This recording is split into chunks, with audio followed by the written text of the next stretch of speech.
peaches. Can I buy you? Allow me. 2 Michelob Lights. Michelob makes a light beer? Perfect. The good taste of Michelob Light. Don't just compare it to other light beers. Compare it to your regular beer.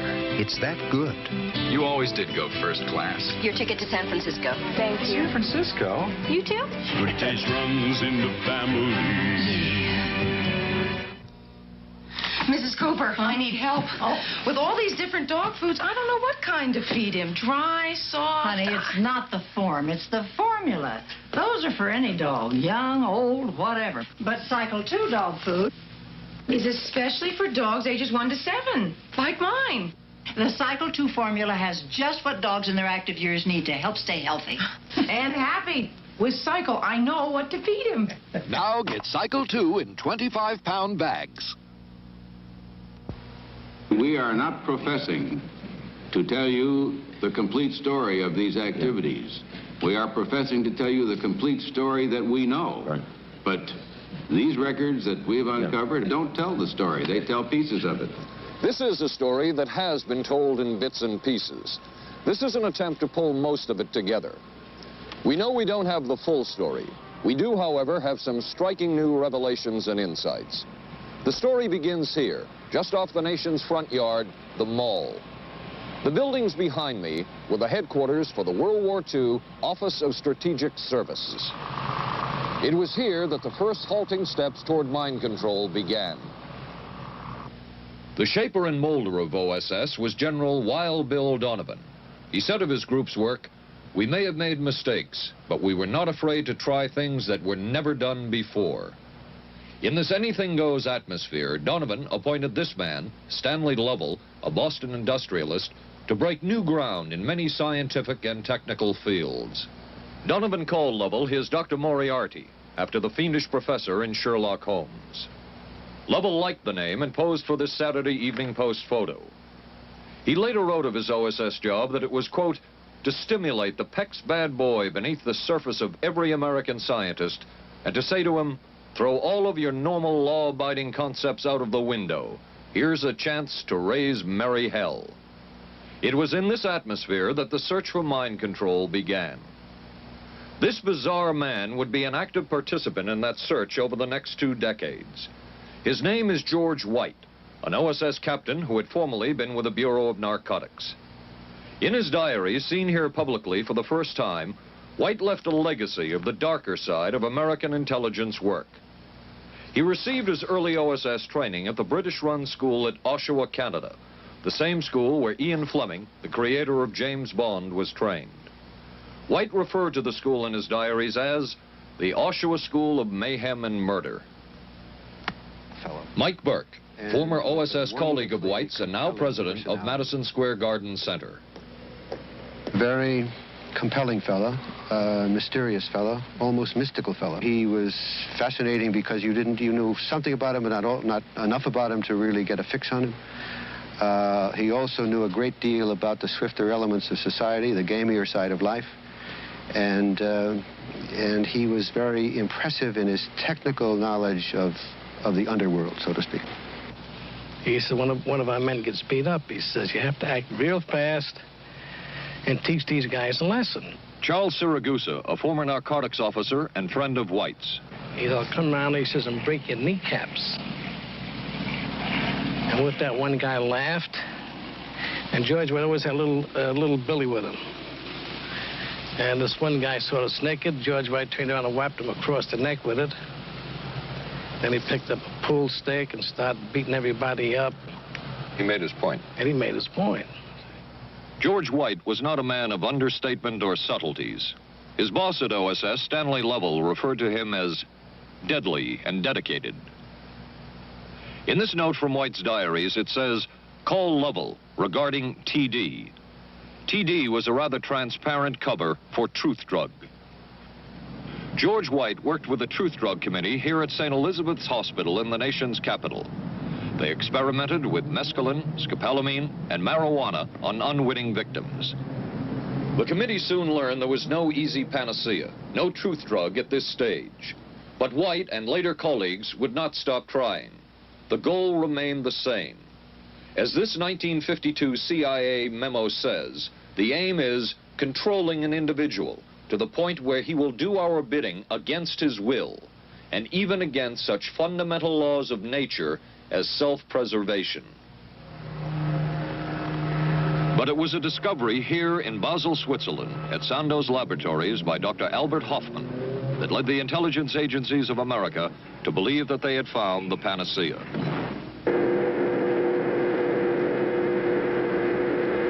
The discovery was lysergic acid diethylamide, LSD. The film that you see is considered by many experts to be the closest illustration of the effects of a hallucinogenic. It was one of the first times that anybody had run into a powerful drug that was different than anything else that they knew anything about. John Gittinger, recently retired chief psychologist for the CIA. This is the first time Gittinger has been interviewed publicly. We could disable a whole city by putting a very small amount in a water supply. After all of these years of us, those of us who are involved in looking for this secret drug, this was the only thing that began to look for the first time like it might be something like that. The CIA's interest in LSD was intense. The worry was that the Russians would get hold of it. Were the Soviets into LSD? I'm going to have to say I'm sure they were, but if you ask me to prove it, I've never seen any direct proof of it. But at one point, intelligence information received from Switzerland said that Sandoz Laboratories was about to put 100 million doses of LSD on the open market. And it caused enough concern within the agency that the United States was prepared to buy the entire supply. However, a slight mistake had been made. The mistake is made public for the first time. I just found out on a new CIA document that there were no such large quantities of LSD on the market. John Marks has filed numerous Freedom of Information suits against the CIA and has unearthed much new material. He is the author of The Search for the Manchurian Candidate, a history of intelligence agency work with mind control. He is a consultant for this report. What happened is that there was a military attaché in Switzerland, an American officer, who got milligrams and kilograms mixed up. In other words, he made a mistake of thinking 1/1000th of a gram was the same as 1,000 grams, which is a mistake of 1,000,000 times. So when the CIA got the intelligence that there were 100 million doses on the market, in fact, there were 100 doses. The man who would oversee the CIA's research into drugs and most of the agency's behavior programs is this man, Dr. Sidney Gottlieb, a chemist. Dr. Gottlieb declined ABC News' request for an interview. In their never-ending search for the miracle weapon, CIA operatives searched here in the remote mountain areas of southern Mexico for what up to then had been considered a myth, magic mushrooms. They used this man, a part-time chemist for the CIA, to dupe this man, a vice president of a bank and an amateur mycologist or mushroom expert, to try to get to the magic mushrooms and turn them into a drug. But it would be the amateur, R. Gordon Wasson and his colleagues, who would win the race and develop the drug psilocybin from the magic mushrooms. We went into the Mazatec area, far from the highways, remote from Mexico City. There we found that rotten bagasse, as it's called, bagasso, covered with mushrooms. These mushrooms I didn't know, had never seen. They were the sacred mushrooms. Wasson would also discover and record the ancient mystical rites of the mushrooms from a local shaman or magical priestess, Maria Sabina. And we were seeing incredible sights. They would go slowly or they would go fast as I ordained. All your senses are rendered acute. We say that you see visions, you see hallucinations, but that doesn't begin to tell the story. The hallucinations are only part of it. You hear sounds, you smell things. The night was thrilling. Word of Wasson's discovery reached the CIA quickly. Dr. James Moore, a University of Delaware chemist, secretly served the CIA preparing deadly chemicals on short notice. Moore was instructed to get close to Wasson and accompany him on another trip to Mexico to get the magic mushrooms. Internal documents show the CIA felt a drug derived from the mushrooms could remain an agency secret. What in the world were they looking for with the magic mushrooms? I think the best answer to that is that they were looking for fundamental information on compounds that would be capable of causing changes in behavior, changes in mental attitude. Did you ever consider what would have happened if any of these substances were given to, say, unwitting people? Oh, I don't remember having considered that specifically. What if you... I trust perhaps you've thought about it. Well, I haven't worried about it. Your question again, what would I have thought had I known that any of these substances would have been given to unwitting persons?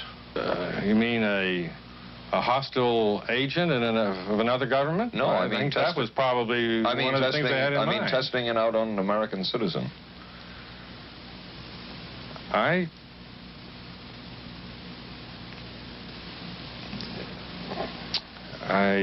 guess I must seem very, very cold-blooded about this, but I don't recall ever having been very much preoccupied with that issue.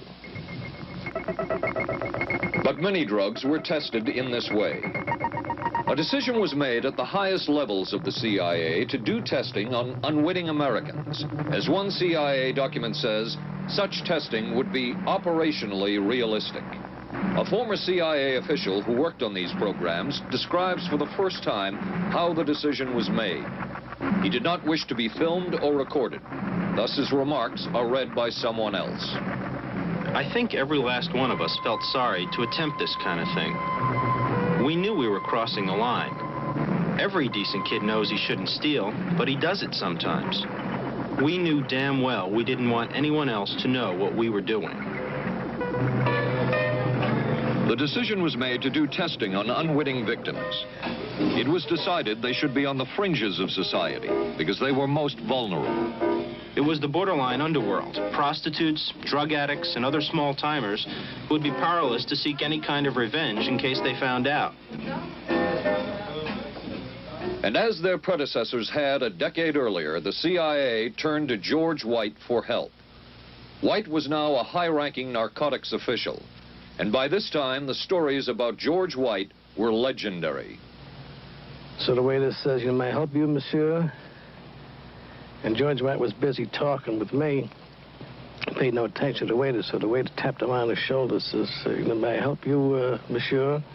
George White turned around, whipped his gun out, and stuck it in the guy's face like this in this crowded restaurant. George White did not mind bending the law, and he knew the street well. He was the ideal choice for what the CIA had in mind. We were Ivy League, white, middle class. We were naive, totally naive about this, and he felt pretty expert. He knew the whores, the pimps, the people who brought in the drugs.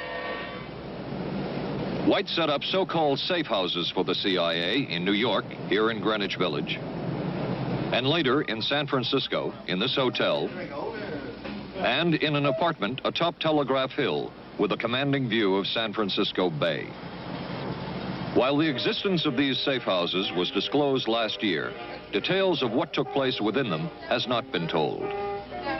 A former CIA official who worked in the safe houses reveals that they were used not only for drug testing, but to study sexual behavior and how it could be used to manipulate people. We did quite a study of prostitutes and their behavior. How do you take a woman who is willing to use her body to get money out of a guy to get him to talk about things which are much more important, like state secrets? We learned a lot about human nature in the bedroom. We started to pick up knowledge that could be used in operations. There would be victims in all of this, but as the agency knew, they couldn't fight back. Some entries from George White's diaries. Clarice gets horrors. Janet, sky high. As one agency memo says, we have no answer to the moral question. The safe houses were not the only testing grounds. Millions of dollars would be spent on LSD research at universities throughout the country. And word would begin to spread on campus about this so-called mind-blowing drug. And suddenly, there was the counterculture of the 60s. I give the CIA a total credit for sponsoring and initiating the entire consciousness movement, counterculture events of the 1960s. Dr. Timothy Leary, the 1960s Johnny Appleseed of LSD. The CIA funded and supported and encouraged hundreds of young psychiatrists to experiment with this drug. The fallout from that was that the young psychologists began taking it themselves, discovering that it was an intelligence-enhancing, consciousness-raising experience. I know that some of the studies in which the CIA had supported used as subjects people who later became strong proselytizers of LSD. So, in that sense, yes, I think it did sustain the perpetuation of the use of the drug. And it's rather ironic, isn't it? The counter case that I would make in relationship to that is to remember that the people who were doing the research were people who would be doing the research regardless of who was the sponsor. I don't think anybody working in that time in the remotest ever thought that it would blow up into the kind of thing that it did.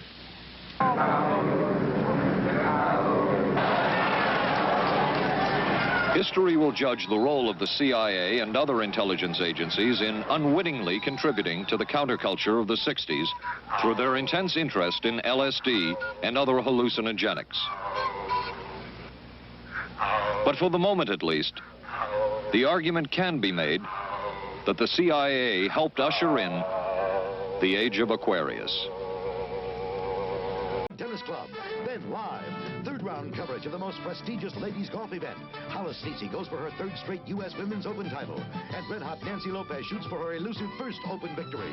And on ABC's Wide World of Sports, rodeo excitement from the Wild West. Plus high speeds, high thrills, hydroplane action.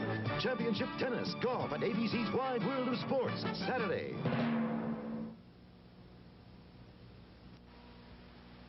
Wednesday on 8 is Enough. We got the buggy fever. The Bradford girls go disco crazy. Hey, hiya, hun. What do you say we get, down? And the summer's off to a red-hot start. And Charlie's Angels play the horses. I want to be a jockey. But end up in a dead heat with death. Then, the ghost of Jack the Ripper haunts the back streets of Vegas. Tomorrow, starting at 8, 7 Central and Mountain on ABC.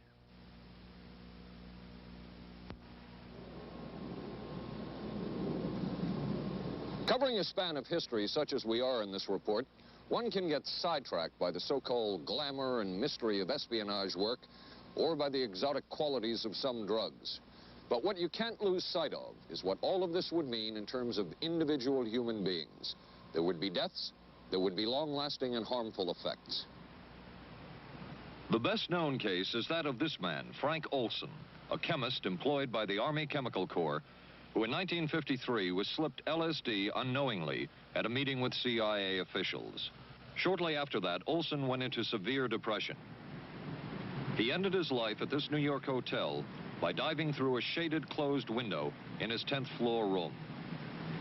Frank Olson was the first known fatality in the CIA's LSD program. Olson left behind a widow, Alice, and 3 children, but it would be years before they learned the real story of his death. Shortly after his suicide, Alice Olson was visited by Dr. Sidney Gottlieb, the man who had administered the drug, and by Robert Lashbrook, his deputy, who was the last person with Frank Olson the night of his death. It was probably to check me out and see whether I was handling myself and handling the situation, whether I was hysterical. And I'm sure they left the house feeling ever so much better because I had been gracious and hospitable to them, so that I must have played right into their hand and made them feel fine. 23 years later, how did you feel about that meeting? My anger was unbelievable at how I had been duped for this length of time, and the anguish which was unnecessary.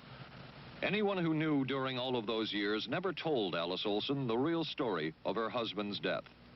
She would discover it by accident more than 2 decades later. In essence, it was a 22-year-long cover-up. Lyman Kirkpatrick was Inspector General of the CIA at the time of Frank Olson's death. But had not the Olson case occurred within the secret confines of the CIA, would not this case have been a prosecutable case? Perhaps manslaughter? I would think definitely prosecutable, and certainly from the point of view of of Mr. Olson, why, it should probably have been actionable.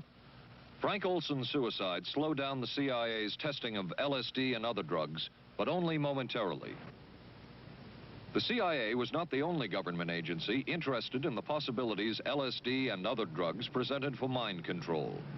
The Army Chemical Corps first started working with the CIA and then branched off on its own. It too tested drugs on unwitting victims, and a death would result. The case of this man, Harold Blower, a tennis pro, seen here with his daughter Elizabeth, is well known. In 1953, Blower was a private patient at the New York State Psychiatric Institute. He was given 5 injections of a mescaline derivative that was being tested secretly for the Army Chemical Corps. With the 5th injection, Harold Blower died. As with the Olson case, a 22-year cover-up followed, until finally the Army admitted the real details of Blower's death. Since the initial news stories of Harold Blower's death, close to 5,000 documents, previously classified, have been released by the Army and obtained by ABC News. They provide valuable insight into Army activities at the time of Blower's death and where the Army went from there with their own drug testing program. From a previously classified deposition of Dr. James Cattell, who administered the mescaline derivative, on the purpose of the drug testing, to produce symptoms similar to those that you see in schizophrenia, on how much the patient knew about all this. We didn't delineate all the possibilities of what might happen because then you contaminate your experiment. Cattell then relates that he never even knew what drug he had given Harold Blower because of the secrecy of the Army experiments. We didn't know whether it was dog piss. This was secret. This was a secret. We weren't in on it. We asked Blower's daughter Elizabeth for her reaction. What? How can anybody react to that? I mean, that is so far from what you'd expect from a human being, never mind a doctor, never mind a professional specialist who's supposed to care about people's minds. It's unbelievable. A suit filed by Elizabeth Barrett against the Army Chemical Corps is now pending in federal court.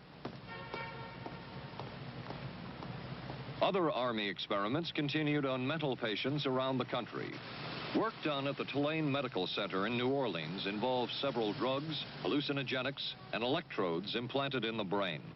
The chief researcher was Dr. Russell Monroe, now head of the psychiatry department at the University of Maryland. These are various progress reports written by Dr. Monroe and recently obtained by ABC News. From one of the progress reports, a report of a woman who had electrodes implanted in the brain and was then given LSD and other drugs. She became agitated, cried, lapsed into a trance-like state.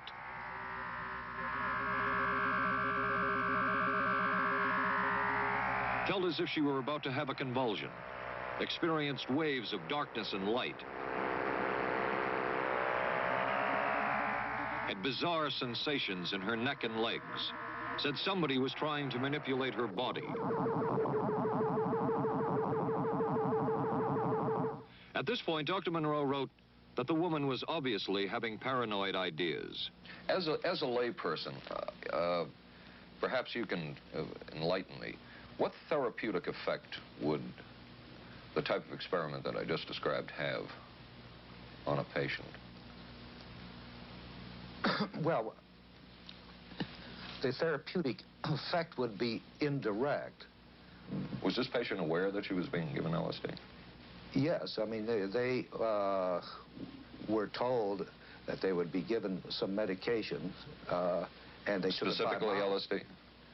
Well, we told them, I don't think that they would have even known what LSD was then at the time.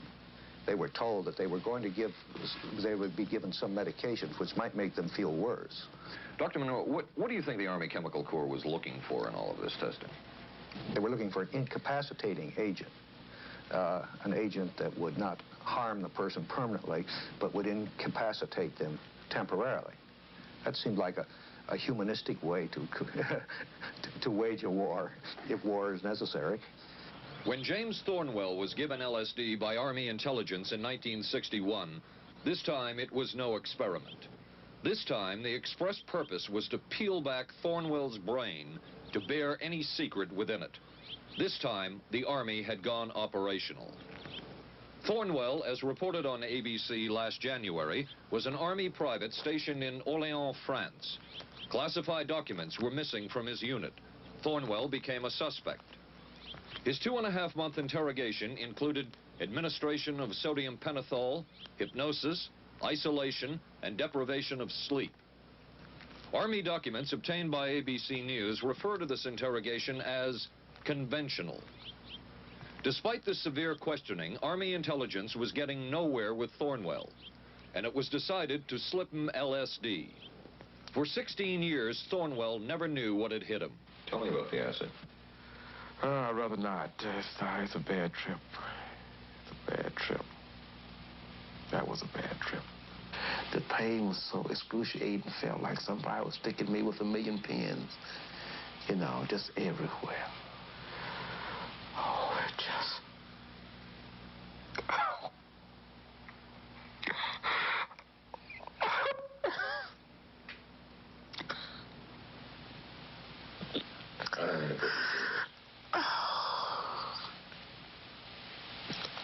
You want to stop for me?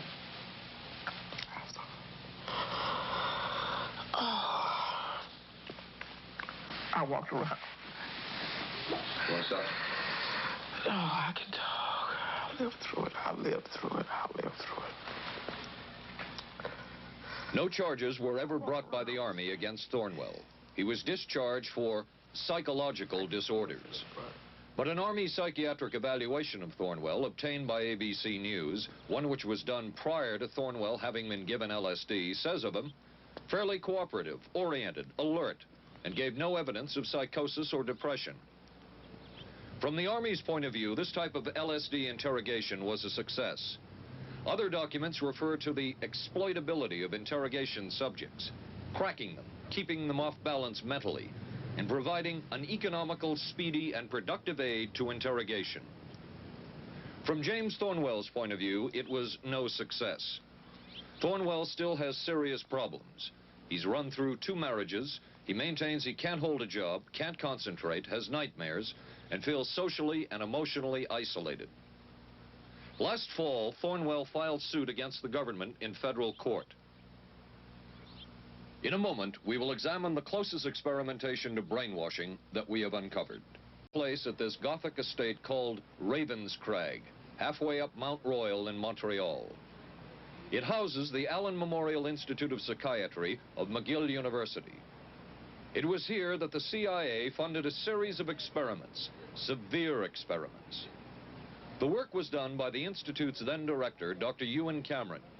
It is the closest experimentation to brainwashing yet disclosed.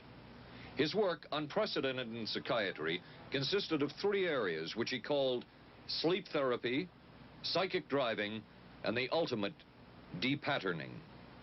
Dr. Maurice Dongier, current head of the Allen Memorial Institute. In his psychic driving, so-called type of therapy, he would give the patient intensive electric treatment in order to make the patient regress deeply, become forgetful, and then he would attempt to implant new ideas in the mind of the patient. Now, to a layman, it would appear that Dr. Cameron was trying to take the slate and wipe it clean, the slate being the mind. In other words, brainwashing. Exactly, that's a very good comparison. Brainwashing. Yes, to life. Val Orlico of Winnipeg, Canada, the wife of a member of the Canadian Parliament, was a patient of Dr. Cameron's. She entered the Allen Memorial Institute because of severe depression. She describes for the first time publicly the LSD therapy and psychic driving treatment that she was given by Dr. Cameron. And then the drug began to take hold very rapidly because it was an IV injection. And things became very furry and very frightening, and had a lot of sensations that it's very difficult to recall. Nobody explained it to me. Nobody ever asked me if I was willing to do it or anything. He had this feeling that he would be able to get through the resistance of illness and to reach deep changes very quickly. Did he? I don't think that when you look at that in retrospect, the hopes that he had have been in any way fulfilled. But Cameron would plunge on. The next step was what he called psychic driving. This involved almost endless tape-recorded messages and more drugs for the patient. Cameron wrote that this was the way to make direct controlled changes in personality. I thought this was the coldest and most impersonal treatment that anybody could give to anybody in the world. And I became more and more despondent and more angry. I just became so despondent that I thought I can't live like this any longer. And I thought I would just go out and throw myself underneath the cars on McGregor. I stood on the curb of that street and I stood there and I thought, okay, go. Okay, go. And then I thought, what if you're not killed? What if you're just maimed? What if you don't die and you live and you can't even talk anymore? And I couldn't do it. The most severe technique Cameron used was de-patterning. He described it as breaking up the existing patterns of behavior by means of intensive electroshock therapy with prolonged periods of sleep. He carried out these experiments in something he called the sleep rooms. People in there were like babies. They cried and they were very disoriented. And we were very afraid of the sleep room. We used to walk very carefully against the side of the corridor that was opposite the sleep room with our backs to the wall when we'd go by. Cameron used this combined sleep electroshock treatment on patients as long as 30 days. One patient he kept asleep for 65 days. Cameron retired, and his successor, Dr. Robert Cleghorn, ordered a follow-up study on the patients treated with Cameron's de-patterning method. It showed that it was no more beneficial in its result than the use of more conservative methods. But the follow-up study showed that 60% of those who had been de-patterned still had amnesia for periods of anywhere from 6 months to 10 years. That's quite a memory loss, isn't it? That is a memory loss. Indeed it is. It's I think, more than desirable. In retrospect, does Dr. Cameron's experimentation and his treatment appear harsh? I would say yes. I mean, this forceful type of approach that I was describing to you is definitely, it can be said that it's harsh. I wouldn't call it harsh. I would say it was harder on the staff than it was on the patients, because these people had to be fed and they had to be cared for and they had to be given sufficient fluid and food and toileted and so on and so forth. It was a very difficult thing for the staff to follow these patients properly and see that they did well. Well, I'm glad he was concerned for the staff. But damn it all, I wouldn't. I could have maybe had a different kind of life. And that makes me angry and sad, and I don't know how to explain how I feel, really. I just. How did you feel when you learned that Dr. Cameron's experimentation was financed by the CIA? Well, I thought, Oh, I can't even use the word that I thought, because I thought, that bastard. And he was too smart. He knew who he was working for. And, excuse me, but I just, I just can't, sometimes I can't believe it, and yet I know it's true. If you had the opportunity to say something to the people at the Central Intelligence Agency who financed this study, what would you say? I realize the CIA is a very important organization, and they have a very important job to do. But God, it surely doesn't have to be done on people who are totally incapable of knowing what's happening or having any defense against it. And I can't imagine the mentality of people who would do this. I just can't. As for Dr. Cameron, he died in 1966 while mountain climbing. A colleague wrote of Cameron, "For him, the ends justified the means. And when one is dealing with the waste of human potential, it is easy to adopt this stance." Dr. Cameron seemed ideally suited for what the CIA had in mind. Zenti, who was forced to testify in a Hungarian court that he was a spy, and then later the Korean War, were the coerced and mainly fraudulent confessions of American servicemen. My information took place on the... that would spark intense interest in intelligence circles about brainwashing. The CIA secretly commissioned a study of communist brainwashing methods at the Cornell University Medical Center. A leader of that study was Dr. Lawrence Hinkle. He explains first the Russian method of controlling and breaking a person. Absolutely isolated from everyone else, with one man whose job it is to get you to write the extent to which you are a criminal.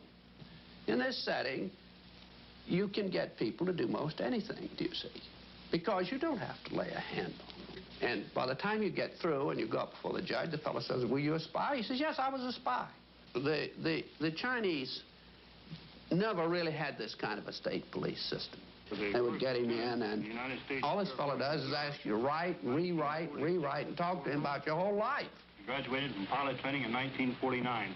While the purpose of the study was to find out about communist brainwashing techniques, CIA documents show that the agency was interested in developing mind control methods of its own to precondition and control Chinese living in this country to be sent back to their homeland as CIA agents.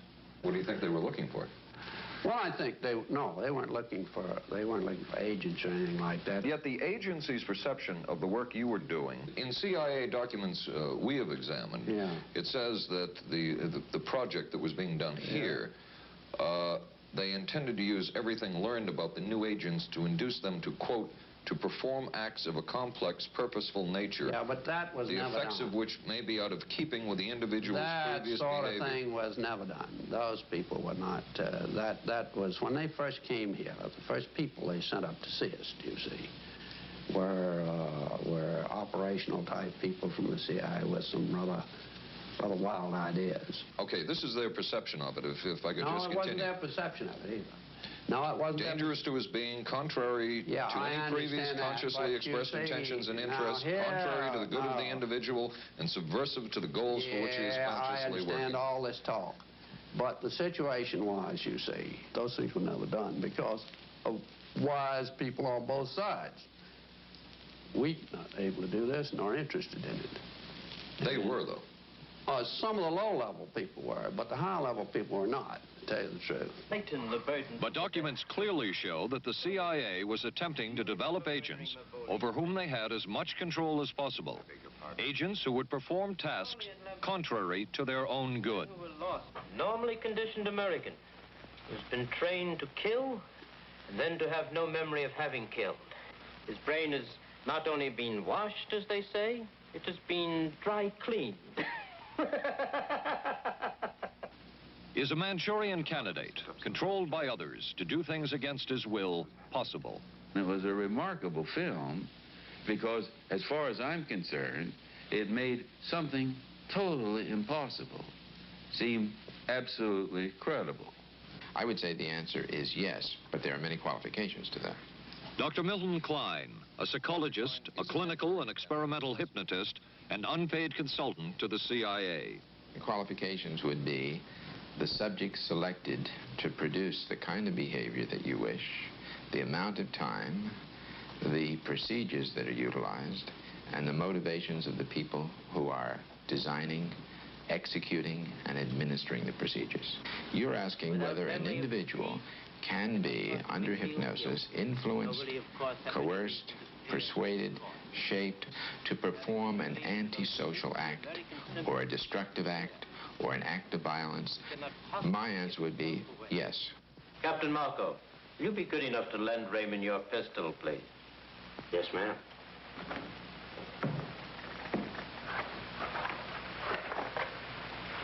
Thanks, Ben. Sure, kid.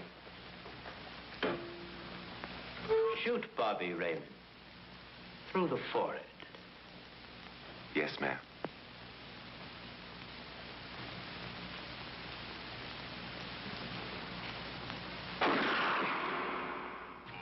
How valuable a tool can hypnosis be in the intelligence field? None whatsoever. It has absolutely no use because nobody's ever been able to do that I know of, do it in an operationally feasible way. I'm not in any way saying that hypnosis doesn't take place. I'm not saying there's nothing to it.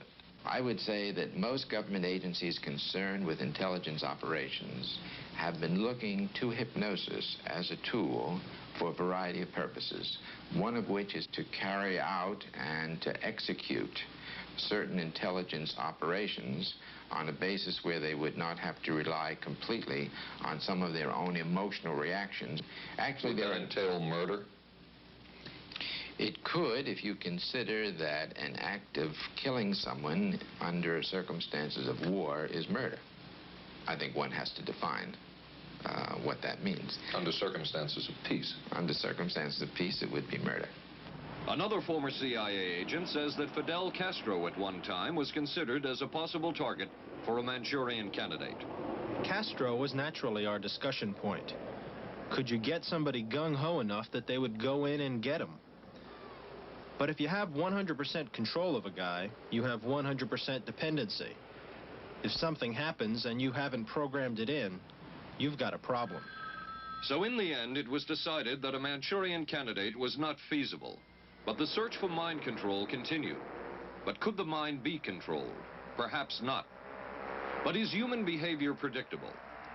In this area, the CIA did make a significant breakthrough. A personality assessment system designed by the agency's chief psychologist, John Gittinger.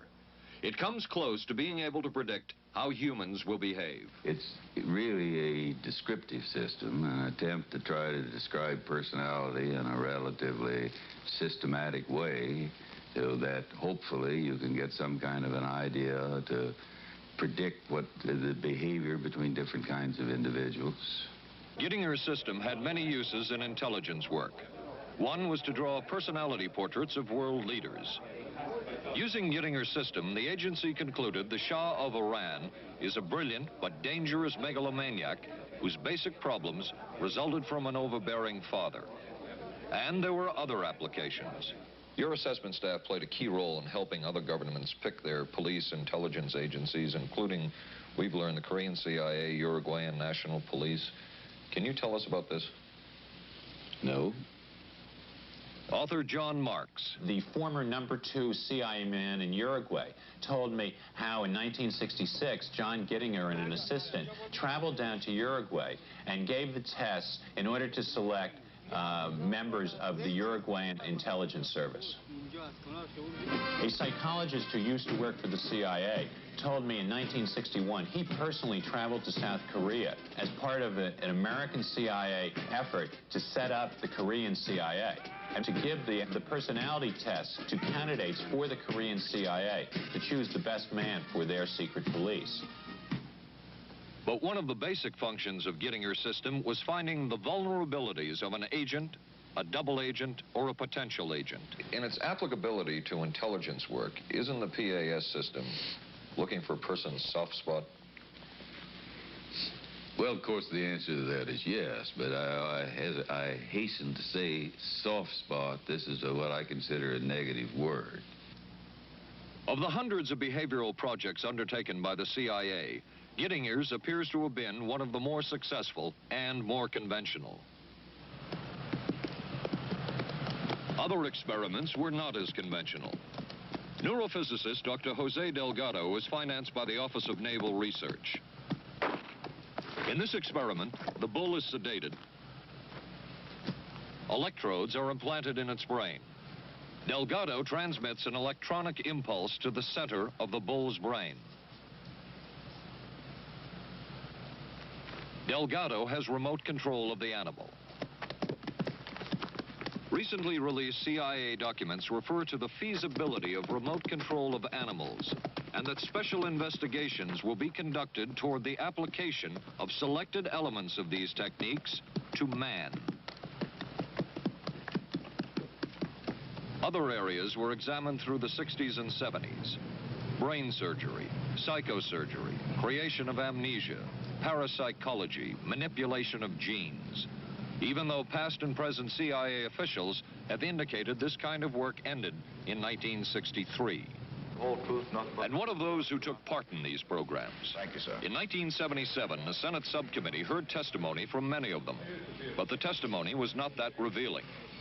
According to one of them, they agreed amongst themselves to keep the inquiry within bounds that would satisfy the committee. Former narcotics officer Charles Siragusa says that he was asked to limit his testimony by the man he reported to at the CIA.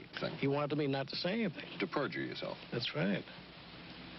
Well, either that, I'd have to perjure myself or take the Fifth Amendment. And I'm not about to take the Fifth Amendment for anybody. Okay. Former CIA chemist Robert Lashbrook testified he had no first-hand knowledge of the agency-run safe houses when, in fact, he supervised one of them. There was very little. And according to George White's diaries, was at a safe house when White conducted what he called an LSD surprise experiment. Dr. Sidney Gottlieb, whom we recently filmed near his California home, oversaw many of the CIA behavioral programs. He retired in 1973 and destroyed the records of this work. In sort of a valedictory letter, Dr. Gottlieb wrote that he and his colleagues had been able to maintain contact with the leading edge of developments in the field of biological and chemical control of human behavior. Dr. Gottlieb also testified before the Senate subcommittee, but from an anteroom where he could not be filmed because of what his lawyer termed health and cardiac problems. Dr. Gottlieb declined ABC News' request for an interview. And what of George White, the man who helped the agency in so many of its programs? He would retire here to Stinson Beach, California. And shortly before his death, he wrote to his boss at the CIA, Dr. Sidney Gottlieb, and summed up his career by saying, "It was fun, fun, fun. Where else could a red-blooded American boy lie, kill, and cheat, steal, deceive, rape, and pillage with the sanction and blessing of the All-Highest?" Has mind control been achieved? From all of the available evidence, it appears doubtful. The human will has prevailed up to this point. But as we have seen, work is continuing in this field, work that we still don't know very much about. How deeply are the Russians and other dictatorships into all of this? We really can't say, and the CIA is reluctant to give out information about it. But the basic question remains, what place does all of this have within a democracy? One final point should be made.